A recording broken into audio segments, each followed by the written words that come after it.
जय श्री कृष्ण। आप सबका वैदिक प्रेडिक्ट में स्वागत है। आज का विषय है दशा। आपके जीवन में जो दशा शुरू होती है, जैसे कि जब आप पैदा होते हैं तो चंद्र जिस नक्षत्र में होता है वहां से उस ग्रह की दशा शुरू होती है। तो आपके जीवन में अच्छी दशा सबसे अच्छी कौन सी होगी, ये अलग अलग लग्न पे डिपेंड करेगा कि वो ग्रह आपके मित्र हैं या दुश्मन हैं या त्रिक भाव के स्वामी हैं या त्रिकोण के और केंद्र के हैं, इन सब पे डिपेंड करेगा। तो आइए देखें सभी 12 लग्नों के लिए कि कौन सी दशाएं ऐसी होती हैं जो आपको बहुत ही लाभकारी होती हैं, बहुत अच्छी होती हैं, कब आती हैं वो, जो आपको उन पीरियड्स में बहुत अच्छा फ़ायदा दे के जाती हैं। इससे पहले कि पूरा विवरण शुरू करूं, आपसे रिक्वेस्ट है कि अगर आपने चैनल को सब्सक्राइब नहीं किया तो कृपया सब्सक्राइब करके बेल आइकन ज़रूर दबा दें ताकि आने वाली वीडियो की नोटिफिकेशन मिल जाए। और अगर आपको वीडियो पसंद आए तो आप इसे लाइक करें, शेयर करें। साथ में और भी एक चीज़ कहूँगा कि आप कमेंट ज़रूर दीजिए कि आपको वीडियो कैसा लगता है। कोई सुझाव देना चाहते हैं तो वो भी ज़रूर दीजिए, क्योंकि उसी से हमारा प्रोत्साहन होता है और हम आगे कुछ अच्छा काम करने की एक प्रेरणा मिलती है। तो और एक चीज़ और कि अगर किसी को ज्योतिष सीखनी हो तो आप नीचे दिए गए नंबर पर संपर्क करके उसकी पूरी विवरण ले सकते हैं। तो आइए शुरू करते हैं। सबसे पहले बात करेंगे मेष लग्न की। मेष लग्न के स्वामी हैं मंगल, और त्रिकोण की जो इनकी राशियां पड़ती हैं, क्योंकि त्रिकोण बिल्कुल मित्र होते हैं इनके।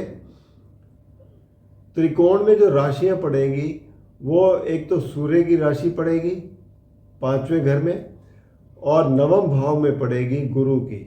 तो ये दोनों ग्रहों की और जो दशा आती है या महादशा आती है, ये बहुत ही लाभकारी होती है। लेकिन मंगल स्वयं जो है वो, क्योंकि लग्नेश है लेकिन साथ में क्योंकि 2 घरों के मालिक हैं, 8वें घर के भी मालिक होने के कारण यहाँ पर मंगल जो है वो मिश्रित परिणाम देते हैं। तो इसलिए यहाँ पर अफेक्ट कम हो जाता है। मंगल की दोनों ही लग्न इसी तरीके के हैं, मेष भी और वृश्चिक भी। अब आगे बात करेंगे वृषभ लग्न की। वृषभ लग्न के लिए जो जैसे शुक्र स्वामी है वृषभ लग्न के, तो पंचम भाव में पड़ती है आपके कन्या राशि, यानी कि बुध हो गए स्वामी। नवम भाव के स्वामी हो गए शनि। तो वृषभ राशि के लिए सबसे अच्छी दशा शनि की होती है, क्योंकि शनि जो है 2 पावरफुल हाउसेस के मालिक हो जाते हैं। नवम क्योंकि जो धर्म का स्थान है, और दशम जो कि एक कार्य का स्थान है और सबसे ऊंचा स्थान है। लेकिन पंचम भाव सूर्य भी बहुत अच्छे गिने जाएंगे। त्रिकोण के भाव के स्वामी, बुध जो है पंचम भाव के स्वामी हैं, और दूसरा घर भी इनका है क्योंकि वहाँ पर मिथुन राशि पड़ती है, तो दूसरे घर को न्यूट्रल मानते हैं हम। तो पंचम भाव के स्वामी होते हुए बुध भी बहुत अच्छे परिणाम देंगे।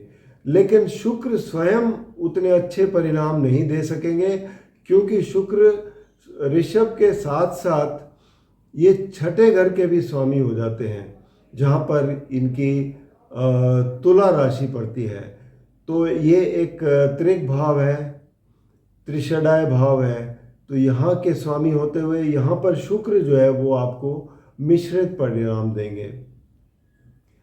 बात करें अब मिथुन लग्न की। मिथुन लग्न के स्वामी हैं बुध, और बुध साथ में दूसरी राशि पड़ती है चौथा घर, जहाँ पर कन्या राशि है। तो चौथा घर क्योंकि केंद्र स्थान है, उसे हम एक किस्म से न्यूट्रल गिनते हैं। सम गिनते हैं। और लग्न के स्वामी जो है मिथुन जो है वो बहुत ही पावरफुल गिने जाएंगे। तो इनकी दशा बहुत ही अच्छी गिनी जाएगी, सबसे बढ़िया गिनी जाएगी। इसके अलावा पंचम भाव के स्वामी शुक्र हैं। शुक्र द्वादश भाव के भी स्वामी हो गए और पंचम भाव के भी स्वामी हो गए। तो द्वादश भाव भी न्यूट्रल गिना जाता है और पंचम भाव के स्वामी होने के कारण शुक्र की भी स्थिति बहुत अच्छी रहेगी। लेकिन नवम भाव जो है भाग्य स्थान के मालिक शनि है और यहाँ पर क्योंकि शनि 8वें घर के भी स्वामी हो जाते हैं तो इस वजह से शनि देव जो है आपको मिश्रित परिणाम देते हैं, लेकिन ज़्यादातर अच्छे देंगे क्योंकि मूल त्रिकोण राशि उनकी नवम भाव में पड़ती है। तो इसलिए मूल त्रिकोण राशि के सबसे ज़्यादा प्रभाव होते हैं जिन भी ग्रहों की 2 घर होते हैं। अब बात करेंगे चौथा कर्क राशि। कर्क राशि के लिए चंद्र की दशा बहुत अच्छी रहती है क्योंकि लग्न के स्वामी हैं, ये सिर्फ एक ही घर के स्वामी हैं। इनके दशा में खूब फेम मिलता है, धन मिलता है, पर्याप्त खुशियाँ रहती हैं। दूसरा, इनके लिए मंगल की दशा बहुत ही अच्छी रहती है क्योंकि मंगल एक योग कारक ग्रह हो जाते हैं। दशम भाव के स्वामी है जो कि इनका मूल त्रिकोण साइन पड़ता है यहाँ पर मेष राशि, और पंचम भाव पड़ता है वृश्चिक राशि। तो दोनों ही बहुत अच्छे घर गिने जाते हैं, इसलिए मंगल यहाँ पर योग कारक हो जाते हैं। मंगल की दशा इनके लिए बहुत अच्छी होती है। इसके अलावा गुरु जो कि नवम भाव के स्वामी है, क्योंकि गुरु 6ठे घर के भी स्वामी होने के कारण गुरु मिश्रित परिणाम देते हैं। तो इनके लिए 2 ग्रह जो है ऐसे हैं जो बहुत ही बढ़िया परिणाम देते हैं। इसके अलावा अब बात करेंगे सिंह लग्न की। सिंह लग्न के स्वामी सूर्य हैं। ये भी क्योंकि एक ही राशि के स्वामी होते हैं और राजा कहलाए जाते हैं सौर मंडल के, तो इनकी जो 6 साल की दशा होती है ये बहुत ही बढ़िया होती है। और पंचम भाव में इनकी जो स्वामी हैं, मित्र हैं, वो है गुरु, लेकिन गुरु साथ में 8वें घर के भी स्वामी हो जाते हैं। इस वजह से ये मिश्रित परिणाम देंगे। लेकिन नवम भाव के स्वामी जो है वो मंगल हो जाते हैं मेष राशि के कारण, और मंगल जो है योग कारक भी है क्योंकि 4थे घर के भी स्वामी है जो कि न्यूट्रल बन जाता है, केंद्र स्थान है। तो मंगल जो है योग कारक होने के कारण सिंह लग्न वालों के लिए मंगल की दशा भी बहुत अच्छी जाती है। कन्या राशि की बात करें तो कन्या लग्न के लिए सबसे अच्छे ग्रह जो है वो है स्वयं बुध है, क्योंकि एक तो त्रिकोण भाव में कन्या राशि पड़ रही है, मूल त्रिकोण साइन भी है, इनका अपना घर भी है। पहली राशि जो पड़ती है मिथुन, वो 10वां घर है, वो भी एक बहुत ही पावरफुल हाउस गिना जाता है। तो इनके लिए बुध की दशा बहुत ही बढ़िया रहती है। इसके अलावा शुक्र जो कि दूसरे घर के स्वामी हैं, जो सम गिना जाता है, धन भाव है और भाग्य स्थान के मालिक हैं। तो शुक्र जो है इनके लिए बहुत अच्छे है और शुक्र की दशा भी बहुत अच्छी होती है। पंचम भाव के स्वामी शनि है, लेकिन शनि जो है 6ठे घर के भी स्वामी है और मूल त्रिकोण राशि भी 6ठे घर में पड़ती है। तो यहाँ पर ये मिश्रित परिणाम देते हैं। तो इनके लिए जो है 2 ग्रह जो है बहुत अच्छे रहते हैं। इसके अलावा अब बात करेंगे तुला लग्न की। तुला लग्न के लिए राशि स्वामी है शुक्र, लेकिन शुक्र स्वयं मिश्रित परिणाम देते हैं क्योंकि 8वें घर के भी मालिक बन जाते हैं तुला लग्न वालों के लिए। तो इस वजह से एक 8वां घर इविल हाउस गिना जाता है। तो शुक्र स्वयं उतने अच्छे परिणाम नहीं दे पाते। लेकिन इनके लिए सबसे अच्छे ग्रह जो और गिने जाते हैं वो हैं शनि देव, क्योंकि वो 4थे और 5वें घर के स्वामी हैं। 4था घर सम गिना जाता है, 5वां त्रिकोण है, मित्र है इनका बहुत अच्छा। तो शनि देव जो है इनको बहुत अच्छे परिणाम देते हैं। इसके अलावा बुध जो है, बुध क्योंकि बुध के लिए यहाँ पर इनकी मिथुन राशि पड़ती है, 9वें भाव में भाग्य स्थान के मालिक बन जाते हैं और जो त्रिकोण भाव है, जो इनकी मूल त्रिकोण राशि है बुध की, वो द्वादश भाव में पड़ती है। द्वादश भाव भी सम गिना जाता है, तो इसलिए बुध की भी दशा इनके लिए बहुत अच्छी रहती है। वृश्चिक राशि की बात करें तो वृश्चिक राशि के स्वामी मंगल हैं, और क्योंकि मंगल छठे घर के भी स्वामी हो जाते हैं, इस वजह से मंगल स्वयं जो है मिश्रित परिणाम देते हैं। लेकिन पंचम भाव के स्वामी गुरु हैं, और गुरु जो है इनके लिए दूसरे और पंचम भाव के स्वामी है। दूसरा घर सम गिना जाता है और पंचम भाव एक त्रिकोण स्थान है। गुरु की दशा इनके लिए बहुत अच्छी जाती है। साथ ही में चंद्र भाग्य स्थान के मालिक हैं, तो चंद्र भी बहुत अच्छे परिणाम देते हैं इनके लिए। तो दो ग्रह इनके लिए भी बहुत अच्छे हैं। धनु राशि की बात करें तो धनु लग्न के लिए, तो धनु लग्न के स्वामी जो है वो हैं गुरु, और साथ ही में ये चौथे घर के भी स्वामी हो जाते हैं। तो दो बड़े अच्छे घरों के स्वामी होते हुए, क्योंकि एक केंद्र स्थान है और एक त्रिकोण स्थान है, तो गुरु बहुत अच्छे परिणाम देते हैं। इसके अलावा पंचम भाव जो है वो मंगल स्वामी है, और साथ ही में मंगल जो है वो द्वादश भाव के भी स्वामी हैं। द्वादश भाव भी सम गिना जाता है, तो इसलिए मंगल भी इनको बहुत अच्छे परिणाम देते हैं। भाग्य स्थान की अगर बात करें तो भाग्य स्थान के स्वामी सूर्य हैं। सूर्य इनको बहुत अच्छे परिणाम देंगे, क्योंकि एक ही घर के स्वामी हैं, तो तीनों ग्रह इनके लिए बहुत अच्छे हैं। तीनों दशाएं बहुत अच्छी जाती हैं। मकर राशि की बात करें तो मकर राशि के लिए शनि देव स्वामी हैं, और शनि देव क्योंकि मूल त्रिकोण राशि दूसरे घर में पड़ती है, दूसरा घर एक सम गिना जाता है, और इसलिए शनि देव इनके लिए बहुत अच्छे हैं, बहुत अच्छे परिणाम देते हैं। इसके अलावा शुक्र जो है वो, क्योंकि एक तो आपके पंचम भाव के स्वामी हैं और दशम भाव के स्वामी हैं, तो ये योग कारक बन जाते हैं, एक केंद्र स्थान एक त्रिकोण स्थान। तो शुक्र आपके लिए बहुत अच्छे हैं। शुक्र की दशा महादशा बहुत अच्छी जाती है। भाग्य स्थान के मालिक जो है वो कन्या राशि पड़ती है, और कन्या राशि के स्वामी जो है बुध हैं, लेकिन बुध जो है वो छठे घर के भी स्वामी हो जाते हैं, तो इसलिए वो मिश्रित परिणाम देते हैं। तो दो ग्रह इनके लिए बहुत अच्छे हैं, शनि और शुक्र। अब बात करेंगे कुंभ लग्न की। कुंभ लग्न के लिए शनि देव जो है बहुत अच्छे हैं, क्योंकि मूल त्रिकोण राशि पड़ती है यहाँ पर लग्न में, और साथ ही में द्वादश भाव के भी स्वामी हैं। द्वादश भाव शनि कारक भी हैं, और द्वादश भाव सम गिना जाता है, तो इसलिए शनि देव बहुत अच्छे परिणाम देते हैं। और साथ में शुक्र जो है इनके लिए भी योग कारक है, क्योंकि शुक्र चौथे घर के स्वामी हैं और भाग्य स्थान के मालिक हैं। तो एक केंद्र हो गया, एक बहुत पावरफुल त्रिकोण हो गया, इनके चलते शुक्र बहुत अच्छे परिणाम देते हैं। साथ ही में बुध जो है वो इनके लिए पंचम भाव के स्वामी है, और बुध जो है आठवें घर के भी स्वामी बन जाते हैं, तो बुध इनको मिश्रित परिणाम देंगे। तो इनके लिए भी दो ग्रह जो है शुक्र और स्वयं शनि, ये बहुत अच्छे रहते हैं।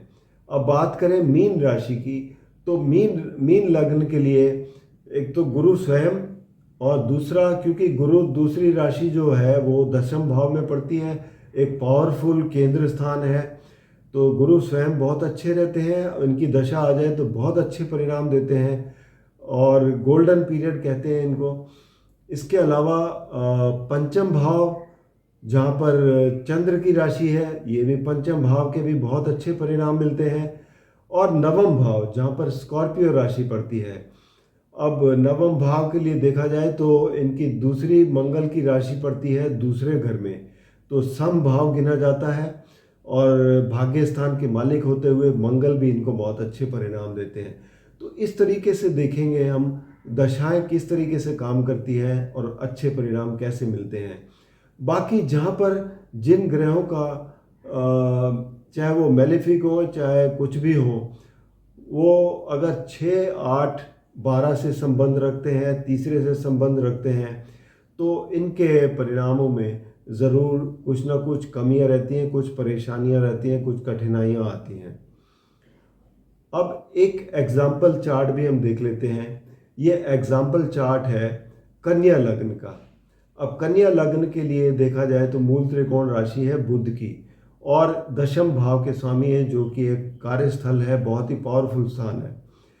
तो इनका अगर देखें तो चंद्र बैठे हैं विशाखा नक्षत्र में, और विशाखा नक्षत्र गुरु का है, गुरु है ऊंच के बैठे हुए हैं। तो दशा जो है जीवन की स्टार्ट की वो गुरु की मिली 11.5 साल। तो उस पीरियड में बहुत अच्छा था पीरियड, हालांकि मारक भी होते हैं, कुछ ऐसी घटनाएं भी हुई जिनसे बीमारी भी लगी या कुछ भी हुआ, लेकिन शिक्षा के क्षेत्र में, धन के मामले में, मतलब इनको पालन पोषण में कोई कमी नहीं आई, शिक्षा में हमेशा अव्वल नंबर पे रहते थे। लेकिन जैसे ही उसके बाद शनि का पीरियड शुरू हुआ, शनि क्योंकि मूल त्रिकोण राशि छठे घर में पड़ती है, लेकिन हालांकि शनि ऊंच के बैठे हैं, उसके बावजूद भी क्योंकि शनि की तीसरी दृष्टि चौथे घर पर पड़ रही है जो कि स्कूली शिक्षा का घर होता है, यहाँ पर राहु भी बैठे हैं, शनि की दृष्टि पड़ रही है, तो स्कूली शिक्षा में ये पिछड़ गए, आगे नहीं बढ़ सके। लेकिन और उसके बाद कैरियर में भी इनको कोई सक्सेस उस शनि के पीरियड में नहीं मिली। लेकिन जैसे ही इनकी बुध की महादशा आई, तो बुध की महादशा ने इनको बहुत कुछ दिया, कैरियर भी उठाया, उनका व्यक्तित्व बहुत ऊंचा उठाया, फेम दिया, बहुत अच्छे मकान प्रॉपर्टी वगैरह दी, तो सब तरफ से खुशहाली दी। तो ये पीरियड जो है ज़िंदगी में इनके लिए गोल्डन पीरियड रहा। उसके बाद केतु का पीरियड आया जो कि दशम भाव में बैठे हैं, उसने दशम भाव में नीच राशि में बैठे हैं। केतु के पीरियड में उन्होंने जो करियर में काफ़ी बड़ा बदलाव दिया, जो भी था उसमें कामयाबी नहीं मिली उस पीरियड में। फिर उसके बाद शुक्र की महादशा आई। शुक्र जो है इनके लिए भाग्य स्थान के मालिक हैं, दूसरे घर के मालिक हैं, तो यहाँ पर धन की भी कमी नहीं हुई, भाग्य ने भी साथ दिया, उच्च शिक्षा भी लेट स्टेज पे जाके की, और एक सक्सेसफुल आगे जीवन जो है उनका अभी चल रहा है। तो ये सब देखते हुए पता लगता है कि किस तरीके से दशाएं जो हैं अपना प्रभाव देती हैं। आपको भी ऐसे ही कोई अगर सलाह लेनी हो, कोई कंसल्टेंसी लेनी हो अपनी कुंडली के बारे में, तो आप नीचे दिए गए नंबर पर संपर्क कर सकते हैं, या अपनी कुंडली का विश्लेषण करवाने के लिए आप वैदिकप्रेडिक्ट.com पर लॉगिन कर सकते हैं। धन्यवाद।